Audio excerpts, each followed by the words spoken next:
একবার কুরাইশরা নবী মুহাম্মদ সাল্লাল্লাহু আলাইহি সাল্লামকে পরীক্ষা করার জন্য ইহুদিদের পরামর্শ নেয়।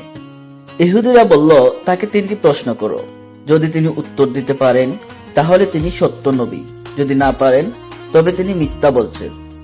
কুরাইশরা নবী সাল্লাল্লাহু আলাইহি সাল্লামের কাছে এসে 3টি প্রশ্ন করল। 1. গুহাবাসী যুবকদের ঘটনা কি? 2. দুনিয়ার পূর্ব ও পশ্চিমের ভ্রমণকারী ব্যক্তিকে? 3. আত্মা সম্পর্কে কি জানা যায়?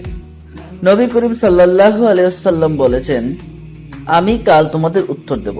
কিন্তু তিনি তখন ইনশাআল্লাহ বলেননি। কিন্তু পরবর্তী দিন ওহী আসলো না।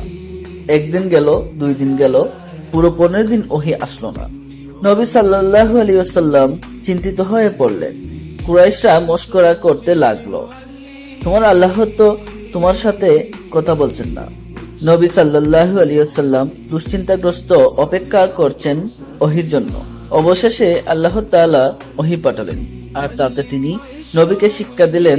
সূরা আল কাহফ 23 থেকে 24 নম্বর আয়াতে বলেছেন, আর কখনোই কোনো বিষয়ে এটা বলো না যে আমি এটা কাল করব, যদি না আল্লাহ চান। এই ঘটনা আমাদের কি শেখায়? ভবিষ্যতের পরিকল্পনা করার সময় আমাদের বলা উচিত ইনশাআল্লাহ। এটি আমাদের আল্লাহর উপর নির্ভরশীলতা প্রকাশ করে। আল্লাহর ইচ্ছা ছাড়া কিছুই ঘটে না। প্রিয় দর্শক, আসুন আমরা আমাদের জীবনে ইনশাআল্লাহ বলার অভ্যাস গড়ে তুলি। তাহলে আমাদের কাজগুলো আল্লাহর রহমতে বরকতময় হবে।